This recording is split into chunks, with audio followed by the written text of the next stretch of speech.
praise, but just to be involved with this project is a privilege. And tonight, represented here is our board of directors. Can our board members just raise your hand for a minute? Just please take the time to talk to them and understand.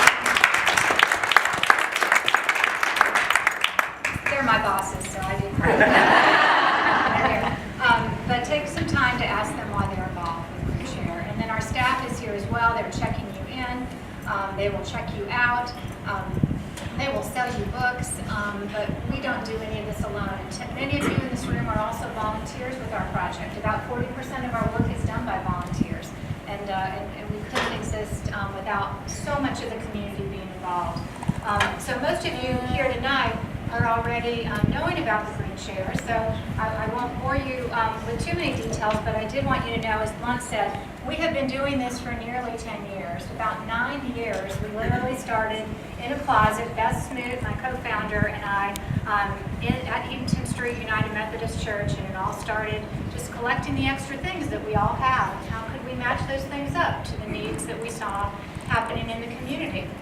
And little did we know there would be such a need for this service, for us to be a conduit between those of us that have stuff and those of us that needed stuff.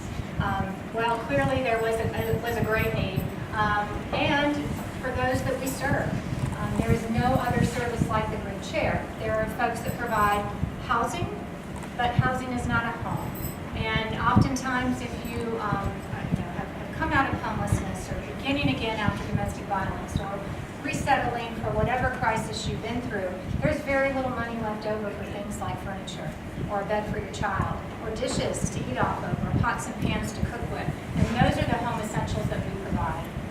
We do that so that the home will be healthier, it will be more sustainable, and that helps ultimately break that cycle of homelessness. And that's what we care about.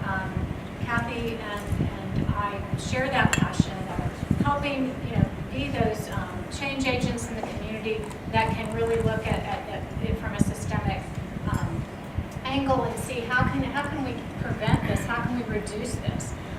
So if you care about what we do, you'll care very much about what Kathy is going to talk about as well. But you'll see this community has had great impact through the Green Share Project. We have furnished over 3,000 households since we started. This year we will help our 10,000th person. And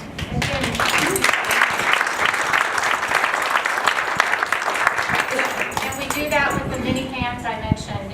We couldn't do it if you all didn't donate your furnishings to us. We couldn't do it without the volunteers. And we couldn't do it if we didn't have a place to live.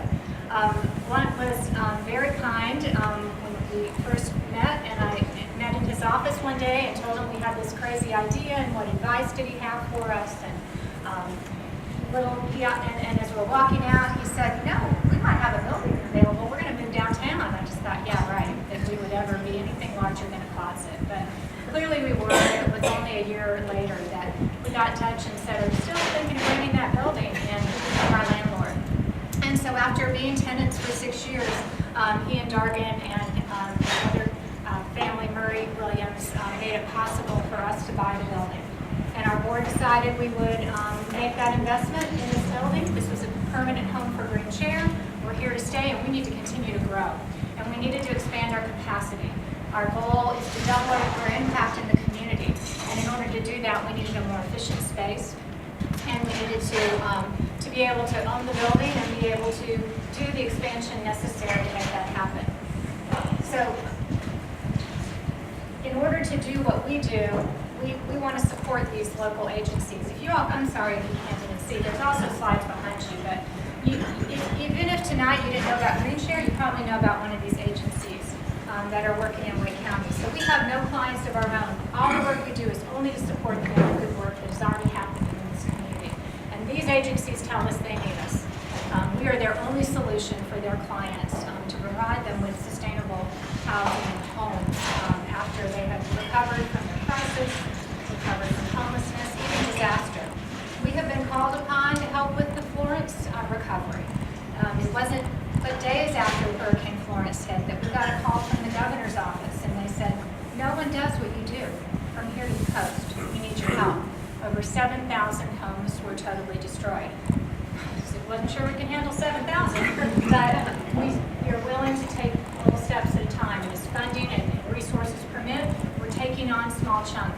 We've, just since December, we've helped over 20 households be able to be furnished after they have rebuilt. We hope to continue that and grow that portion of our program as well. We're doing that right here from that building on Capitol Boulevard in Raleigh. So another great need in our community is for beds for children. Over 5,000 kids in this community don't have a bed of their own, and that's translating into the classroom. They're falling asleep in class. They are acting up, is what the teachers tell us. They are coming to school often to sleep. And so when the school social workers identify that a child doesn't have a bed, we're making sure we can get one into their hands.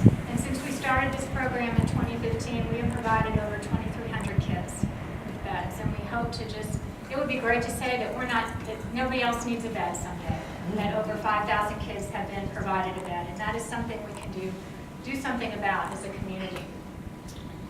So what we're doing about that is we're trying to expand and to grow our capacity and put down those roots and be here for a long time to come. And this is what it looks like if you've ridden by lately on Capitol Boulevard. It looks much different than when it was Alfred Williams, but we are under a major renovation project. And this is really going to be our gift to the future green chair. This future green chair is going to have ADA accessible bathrooms and entryways. It's going to have LED lighting and more efficient energy systems to be able to operate.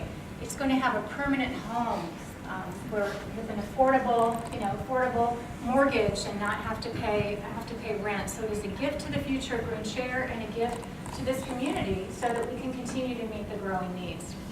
So that's why we're in a capital campaign. Our goal is to raise $3 million and provide this home for good. These are the architecture renderings. Doesn't quite look like that yet, but we hope that come springtime, you're going to see that transformation begin. So we are living in the building while we're renovating it.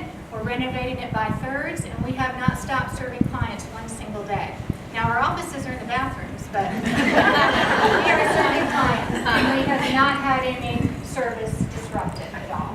So it is a little inconvenient, but we're still taking donations. We still have volunteers, still doing business as usual, and we hope to see this start to look a little bit more like this come spring. But we need your help. We need to improve the efficiency of the building. We can tell you a little bit more about what our plans are specifically. We need to have more furniture. We need to have trucks to go out and pick up your furniture from your houses. That's how we serve. We need that donated furniture.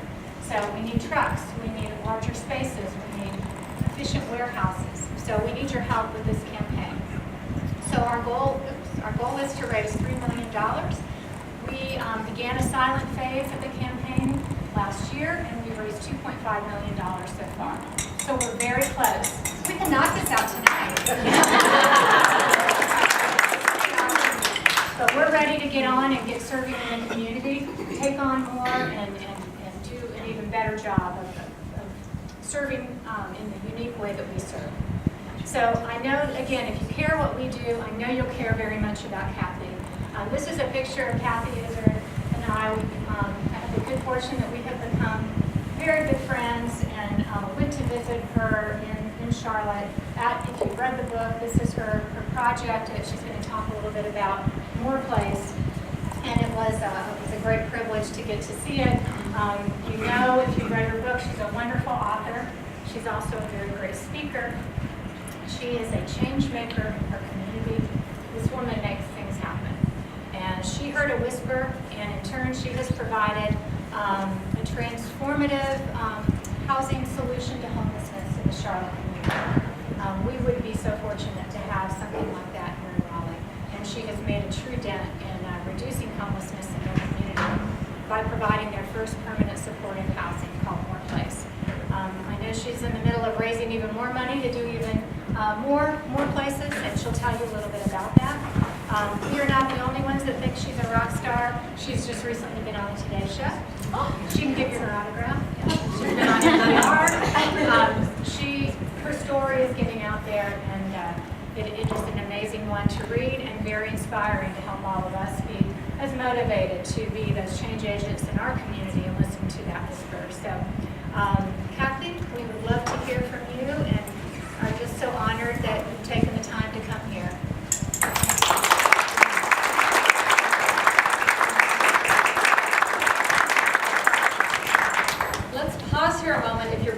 nice and standing in the back, let's just end that right now, because we have chairs over here, and I'm sure that they would hate to have all these people standing. So please, I'm going to tell you a little story that takes a few minutes, and I don't want anyone getting cranky. This is a fundraiser, so get a chair, get some wine, get comfortable. So we're going to spend a few minutes.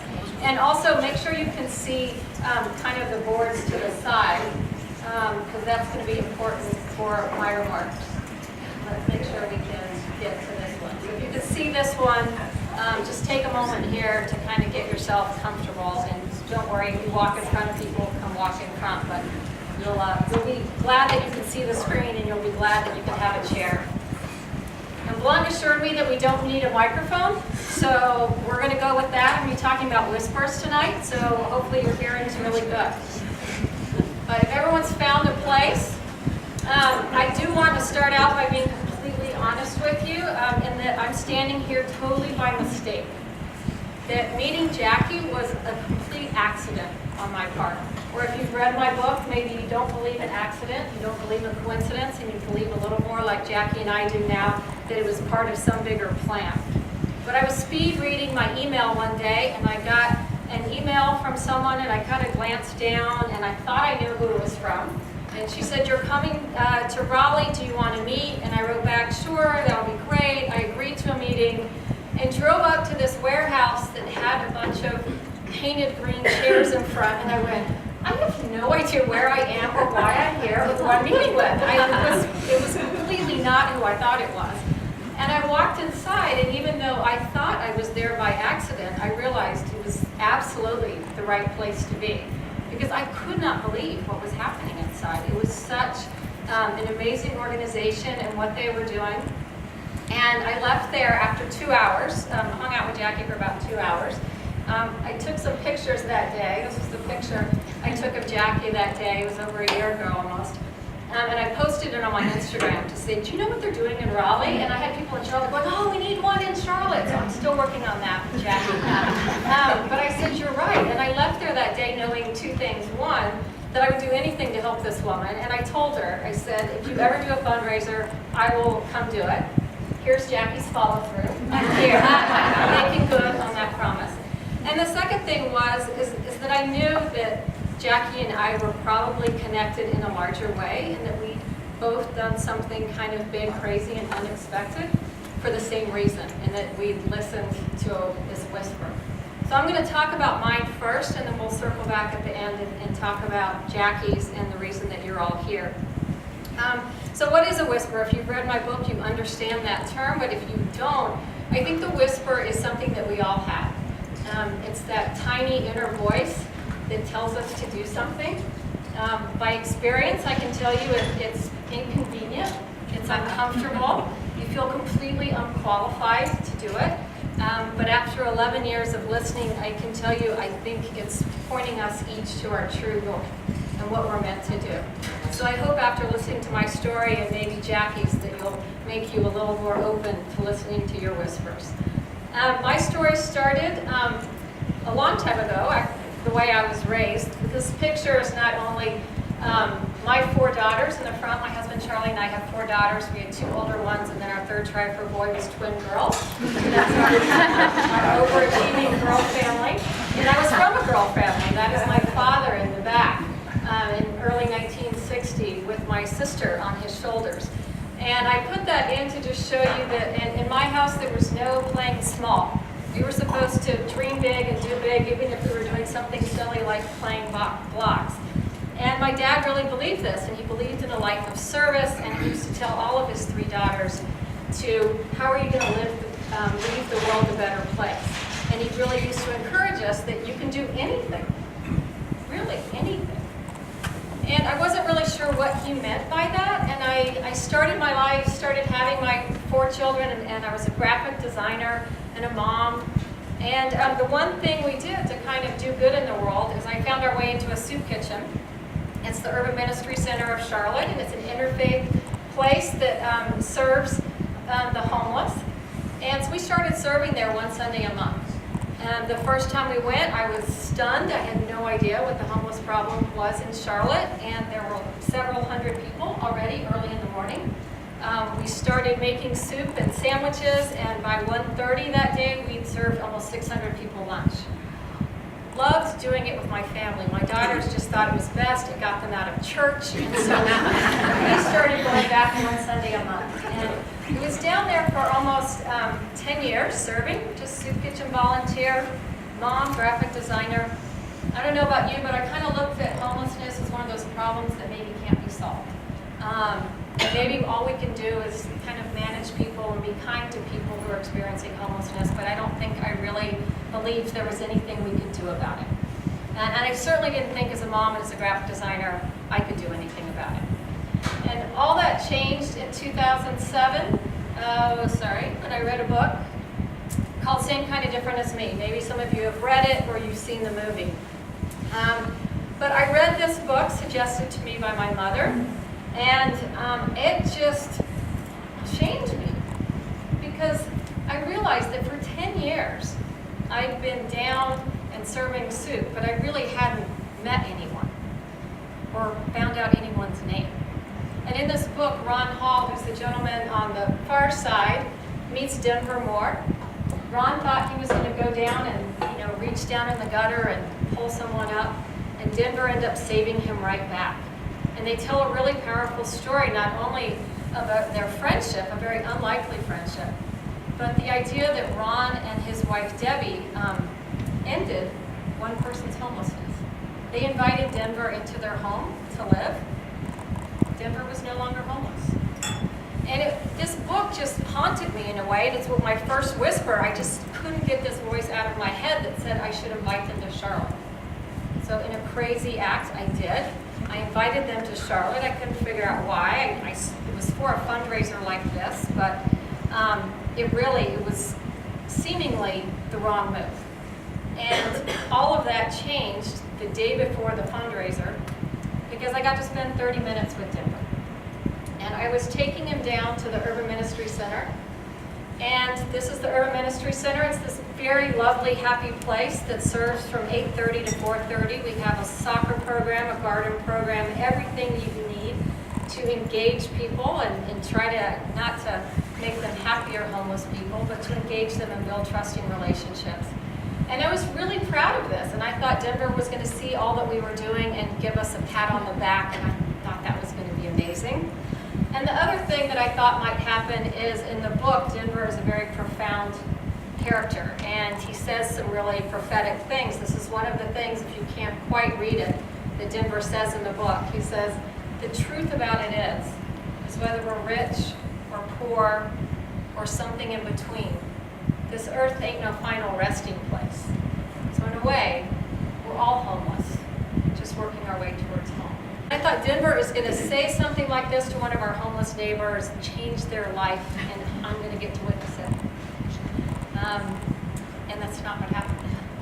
I was giving Denver a tour, and I was giving him my best sales speech, and the more I talked about all the programs that we did and all of this good, the quieter he was. And he looked very much like that kind of glowering phobe a minute ago, where he was just kind of staring back at me and being very silent. And I couldn't quite figure out where I was going wrong in my sales pitch and my tour. And we finally got to the end of a really uncomfortable 20 minutes. And we were standing at the base of the stairs in the main building of the Urban Ministry Center. And I thought, well, that was a bust. And that's when Denver finally decided to speak. And he said, can we go upstairs now? And I said, well, there's nothing up there, there's just offices. And he said, well, where are the beds?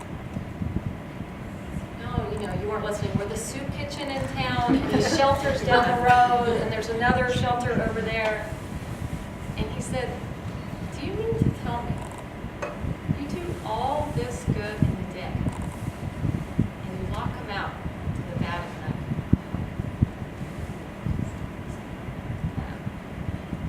He said, does that make any sense to you?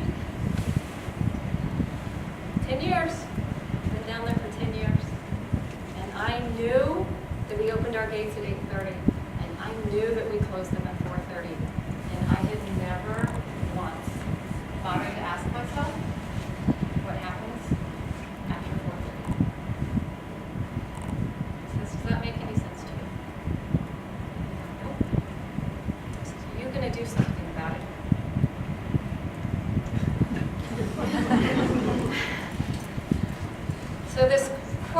is tattooed on the ankle of a young woman in Charlotte, North Carolina, who's a social justice activist, and it says, "How will I live now that I have seen?" And I really think that's the question for all of us, right? There becomes a moment in your life when you see something one way, and you can never unsee it again. And that's what Denver did for me that day. I could never go down to the Urban Ministry Center ever again and see it any different, except that we weren't doing enough. We weren't giving homeless people the one thing they needed, which was a home. So because I couldn't unsee it, I did the only thing that I could do. I ended up quitting my job and going to work for the Urban Ministry Center because I told Denver I would do something about it. And that's how I showed up completely unprepared, but with this very giant whisper that I had to do something about it. And we found out that there was something that you could do. There were programs across the country in a few cities called Housing First. And the idea of Housing First turns homeless services on its head. Most homeless services, maybe like our program, was saying, well, as soon as you get clean and sober, as soon as you have a job, as soon as you meet all of these requirements, come on back and we'll help you find a place to live. And Housing First says 100% the opposite. Housing First says just by virtue of the fact that you're a human being, you deserve housing. Let's start there and see what you need. And we found out that programs across the country were finding amazing results. And we decided that that's what we were going to do. We were going to start a pilot program. And we were going to start it with 13 people directly from street to home. It took us 6 months to find one landlord willing to work with us. But we finally did, and on May 17th, this was my friend Eugene Coleman. And Coleman had been on the streets of Charlotte for almost 20 years. I write about him in the 100-Story Home because I felt his story and what happened to him really helps people understand about how someone can possibly become homeless. And on the side is where he used to sleep, and then he moved in to his first apartment. And he held up those keys on the first day, and he said, "This is a Kodiak moment." And it was this amazing day, and we found out that summer that it started working right in our little apartments the same way it was happening across the United States. Amazing transformations were happening. We were only planning to do it for 13 people, and a different whisper started. We couldn't just do it for 13 people. We had to do more. If we knew that it worked, why would we only give it to 13 people? So we started dreaming a bigger dream with a different whisper that said we were going to have our own building, that we were going to have 85 apartments where we could be the landlord and we could decide who would move in and find the most needy and the most likely to die on the streets of Charlotte and move them in first. And this was our dream, and we were so excited. We talked one donor into it, and we bought a junkyard because it's what we could afford, and it was properly zoned. We were so excited about this, we launched a $10 million capital campaign to build our dream. $6 million for the building and a $4 million support service endowment. And what we didn't know that summer is that we were headed into the fall, and we ended up launching our capital campaign in October of 2008 in Charlotte, North Carolina, in a banking city that had just lost everything. And it looked like we were going to have to take our dreams and go home, but that's why I wrote the book. There were such a series of miracles, of magical dominoes that all lined up just right to make it happen. I tell a lot of stories in the book, and I'm just going to tell the front part of this story tonight so we can get to Green Share. But if you want to know the miraculous ending of this story, you have to buy the 100-Story Home. But we were starting to get a little bit of traction. People were talking about us in Charlotte. And one day when I was at the Urban Ministry Center, I got this piece of mail. It was just a pink card, like a Hallmark card. And there was no return address, but I opened it up, and inside just a few dollars fell out. And a note that said, "May God bless and multiply this small amount." And that was it. Nothing else. I thought, oh my gosh, someone gave everything that they could to help dream this dream with us. And pretty soon it just seemed like it couldn't get any better, but 2 weeks later I got another one. A different amount, a different blessing, kind of the same thing. May God bless and multiply this small amount. And they kept coming every 2 and 3 weeks. Some mailbox angel was sending us their last dollars. And all of a sudden, it seemed like everyone was listening. We had children who did a lemonade stand and sent us $105. We had 2 Davidson college kids who rode their bikes across the United States to raise $6,000. We had mystery $10,000 checks to $1 million gifts, and we did it. We built More Place, Charlotte's first permanent supportive housing for chronically homeless.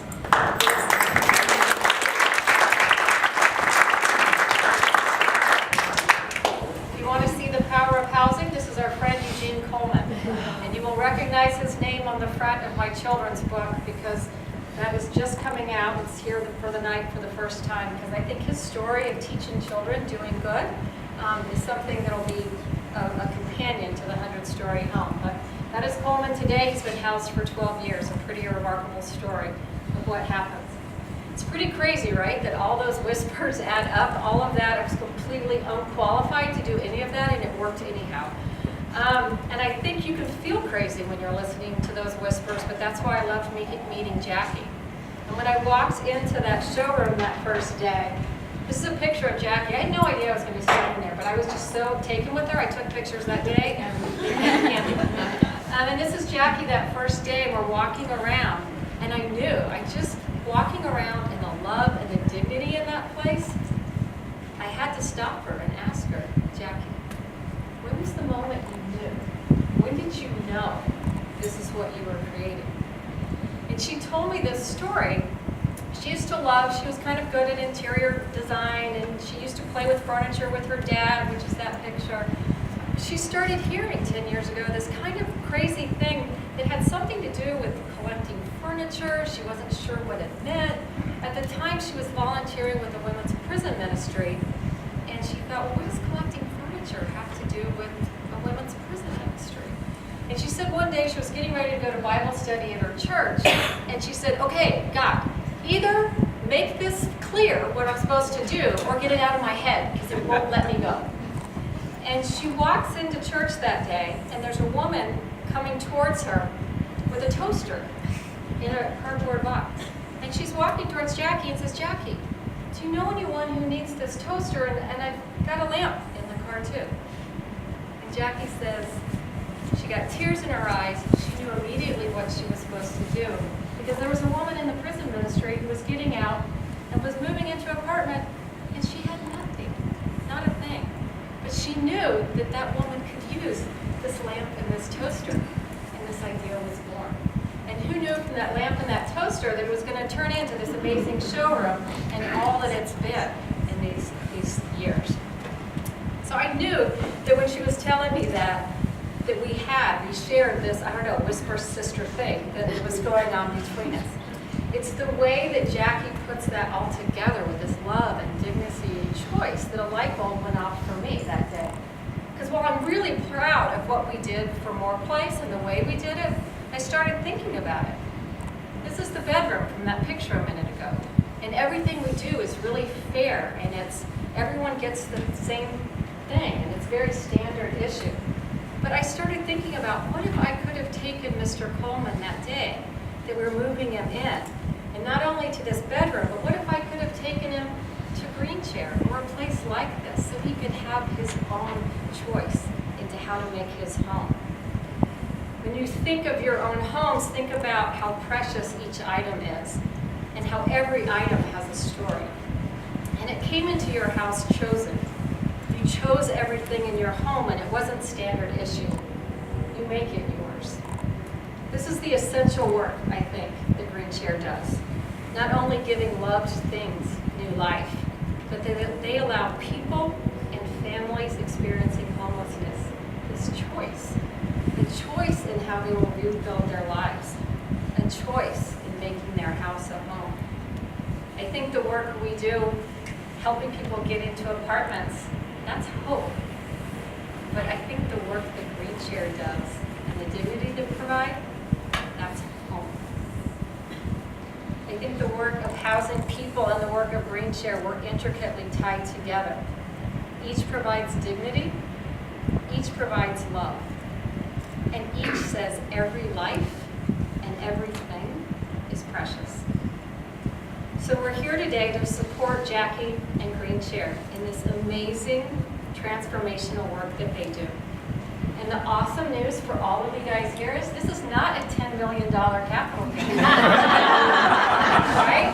And it's a $3 million campaign, but 2.5 is already done, right? Great news for everyone here. And it's not a recession either. So I hope you all understand whispers. And I really hope that you're hearing one right now. I hope you're hearing one that's saying, I could help Jackie and Green Chair. I could give all that we can. And together we could bless and multiply each other's amounts, get them over the finish line.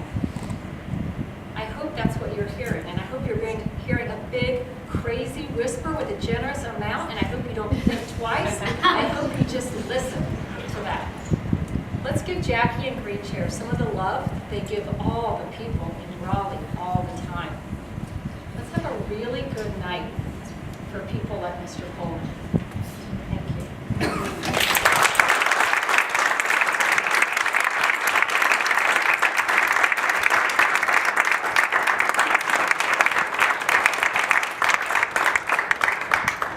Thank you. We just wanted to give you a little token of our appreciation.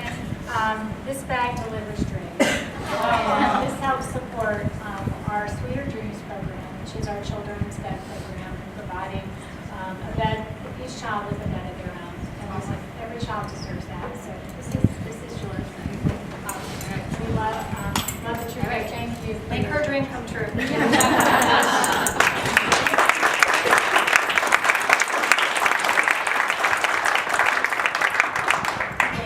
I would just like to introduce two of our board members to talk to you for just a minute. Phil Kowalczyk is our outgoing board chair, and Kim Shirley is our incoming board chair. If you both would like to come up, and they might do some arm twisting out here, but we're grateful for our board's guidance. Way too much credit is given to me. This is an organization that is well governed by a very strong board of directors, a very strong staff, very supportive community, and it takes all of us to make that happen. So thanks to Phil and Kim for wrapping this up tonight.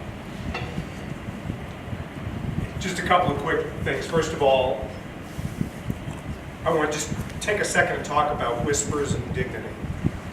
There are really two parts to that. Whispers means that you hear something and you know it's right. So for the moment, I would just like Jackie, Catherine, and Beth to stand up just for a second. Because these are people who... Okay. Catherine, sorry. Only my mom calls me Catherine. Sorry. I should know that, because Philip was only used when I was in trouble, Okay. so that's fair. That's fair. So here are three people who heard a whisper and said, I'm going to act on this. Right? So thank you for inspiring the power of action when you don't know what the implication of that's going to be. I also want to recognize Brian Dargan.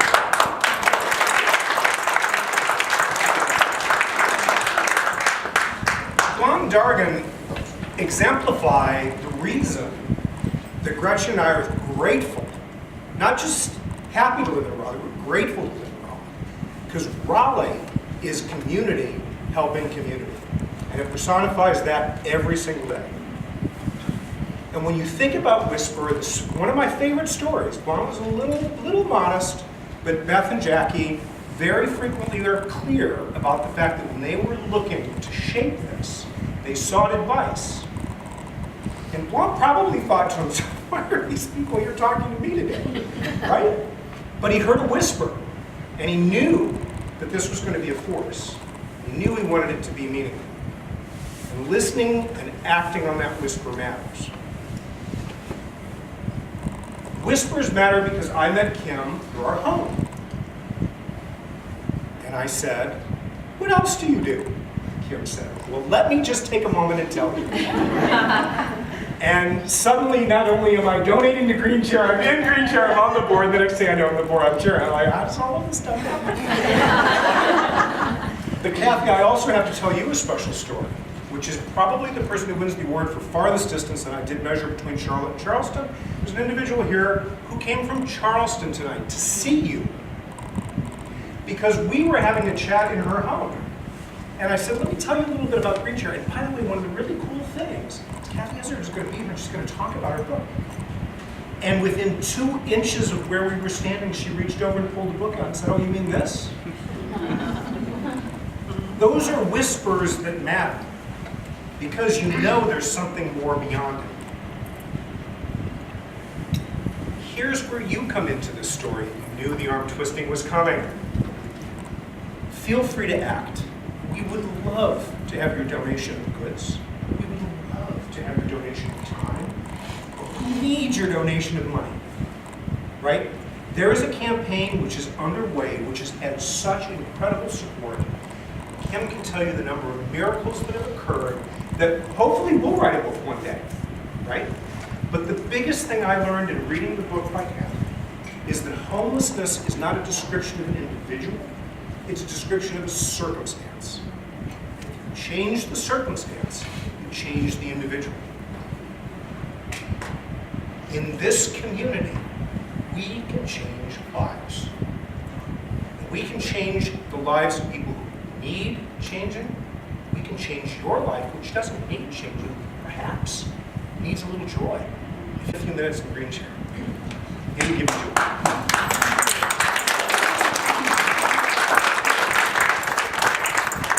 So where does all of this, I'm building up this anticipation. Your anxiety is starting to raise. I don't know your checkbook balances, I promise you.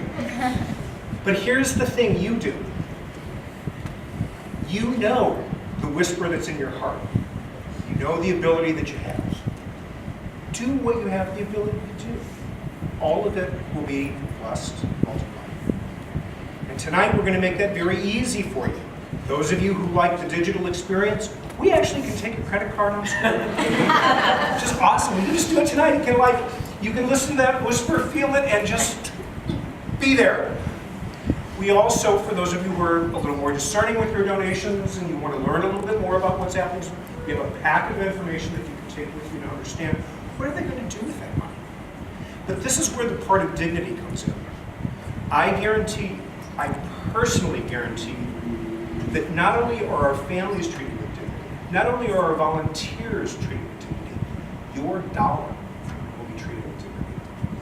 So I ask that you let a lot of your dollars be dignified.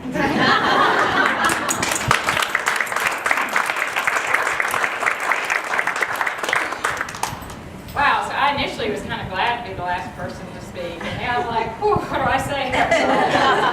Except thank you. Thank everyone for coming tonight. It's obviously something that we feel passionate about. I couldn't agree more with the joy.